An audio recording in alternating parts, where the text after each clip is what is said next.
Another one of my most anticipated games of the year is a game that's coming out in holiday of 2020, and I'm planning on making a lot more content around this game, guys, because it's called Outriders from the makers of course, Gears of War Judgment, as well as Bulletstorm, and these guys over at People Can Fly are a developer that they take some chances, but they also make some very interesting games that tend to be something that I think are actually very underrated. And I'm really excited about their new game called Outriders. It reminds me a lot of Gears of War, and just as somebody who is a massive fan of the Gears of War franchise, this makes me really excited. It feels like a spiritual successor to Destiny and Gears of War. According to Kotaku, it's a mix of Destiny and Heart of Darkness, but it certainly has that Gears of War vibe to it. I love it. It really looks like Gears of War, but with abilities. Your characters have abilities,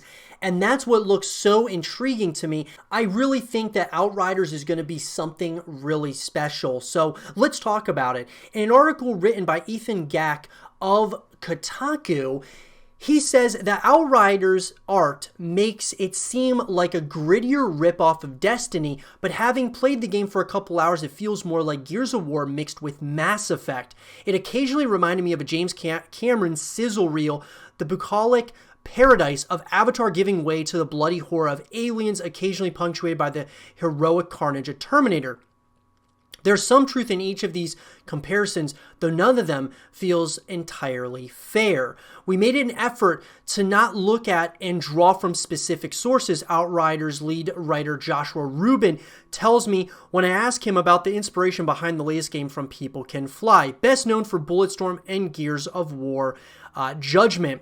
When we were in those hotel rooms working on developing the story, we were like, let's throw all of our references out the window. Let's do something really original. Still, that didn't stop him from later telling me that one of the best ways to think of Outriders was Diablo with guns. And so I can see this, but man, it just feels, this game really feels to me like a Gears of War, but with abilities. And that is something that I'm really excited to explore. And I don't think enough people are talking about this game, guys. I mean, I know this is coming out holiday 2020. There's not a official release date as of yet, but it's going to be coming out on the Xbox Series X, PS5, but it's also going to be coming out on the, Xbox One and PS4 as well. I like what I'm hearing about it, and I like hearing from People Can Fly that they're trying to do something really original. Also, that this is a full package deal. This is something that sounds like it's going to have multiplayer, it's going to have a campaign mode, and it might even have co-op modes and things of that nature. It looks like this could be a full package, which is what I've always said I love when I go to pay for a $60 game, I want a full package.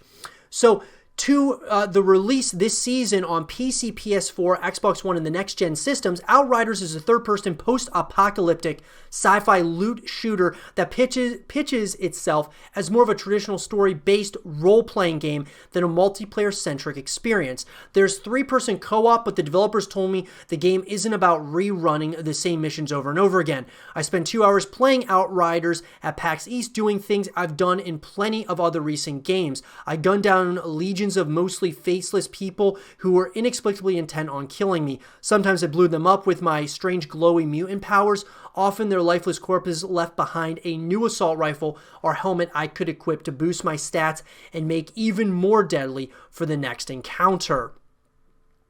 Earth is Dead reads the first bit of text that appears on the screen during Outriders' prologue. Having decimated the planet's ecosystem, humanity seeks refuge in the stars. They eventually find a new planet, Enoch, that might be just perfect for supporting life. The instincts for profit and exploration or exploitation that resulted in humanity's exile also haunt them on their new home, where the humans discover a strange anomaly on it that kills most people who come into contact with it. So the story also seems pretty fleshed out, guys. It really seems like a story that's going to be really interesting. I was a little bit concerned, when I was looking at some of the characters. I was thinking, I was wondering, are these characters going to be relatable in certain ways? A lot of them look like almost like mutants, or they have mutated, arms that are now like robotic and things of that nature. But I think that's all a part of the world. That's showing us like some kind of post-apocalyptic world that they are living in, and really trying to survive, essentially, all of the different creatures and the elements of Enoch. So within the first hour of the Outriders build I played, lush green valleys underneath bright blue skies gave way to dirt-filled battlefields that were indistinguishable from mass graves. After falling into cryosleep at the end of the prologue, my created character awakens decades later to find herself in a Mad Max-like hellscape where two separate factions of humanity have been warring over Enoch's scarce resources. Her role in this zero-sum conflict is unclear, but in traditional role-playing game fashion, my first couple missions consisted of rescuing old allies and repelling enemy raids. A sprawling encampment provided a home base with vendors to buy new gear from and the occasional non-player character to collect a side quest from. So I'm excited that there's going to be, of course, side quests as well as like that kind of linear story. Sounds like it might be like a semi-open world game, which would be really awesome as well. Just more and more ways that you can connect with the franchise and with the game. That's why I loved with Gears 5 when they made it a semi-open world game. I loved that we were able to kind of explore more. Like after the main story was done, you could kind of explore things more. You wouldn't necessarily just, get bored after, playing the campaign a few times through within a linear experience. You can actually have other things that you can do. And that's what it sounds like with Outriders. So from what it looks like, guys, while these were the only abilities I had time to explore in the demo, each class has access to a large skill tree that's subdivided into 3 branches, potentially allowing for a higher degree of build customization than in some other loot shooters, as well as letting players take on unique roles within the 3-person multiplayer squads available for all of the game's missions.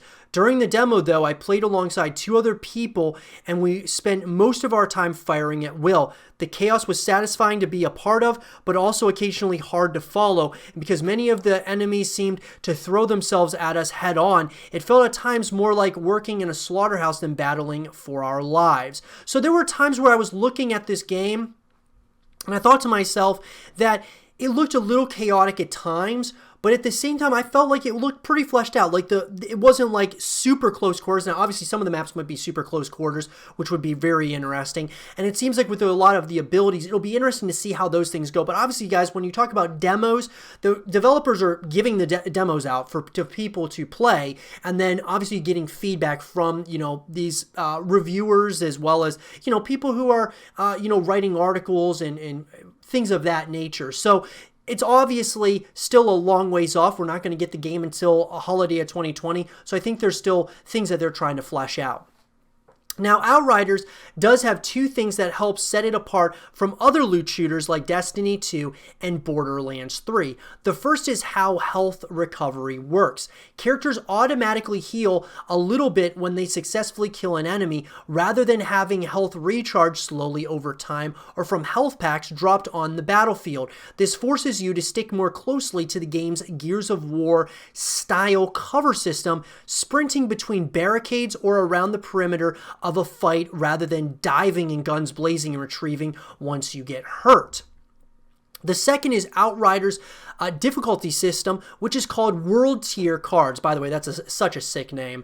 These cards affect how difficult enemies are and how good the loot they drop will be. Higher level cards mean harder fights and better rewards, but instead of accessing these higher difficulty tiers by leveling up your character and getting stronger, People Can Fly says they're unlocked simply by playing better. That means killing enemies faster, taking less damage, and comboing your abilities with allies will help you work toward unlocking the next world tier. The developers wouldn't go into detail about how the game calculates and tracks players' improvement, but it's certainly a novel form of progression compared to the power grid that players have become accustomed to in games like Destiny 2 and The Division 2. So this is very interesting, guys. This is very important, right? The studio has been adamant that it's not treating Outriders as a service game. The developers I spoke with did not want to talk about DLC, microtransactions, or post-launch roadmaps. So I think that's really good. Okay, first of all, that's a very good thing that they don't even want to talk about like a post-launch roadmap. They just want to release the game in its full, entirety. They don't want to talk about DLC. They don't want to talk about microtransactions. They just want to get the game out there and get people playing it. Instead, they said they're focused on treating Outsiders like a complete game right out of the box, at least when it comes to the story, to the game's story. Ruben, who comes to Outsiders having previously helped write Assassin's Creed 2, Destiny, and a number of Telltale games, talked up Outriders' multiple hours of cutscenes spread out across the main campaign, as well as side missions and the Hollywood-level direction of it all. Whether these scenes will lead anywhere interesting is another question. The handful of scenes I saw left me wanting to learn more. The central mystery around the anomaly makes it hard to predict where the game will go from there.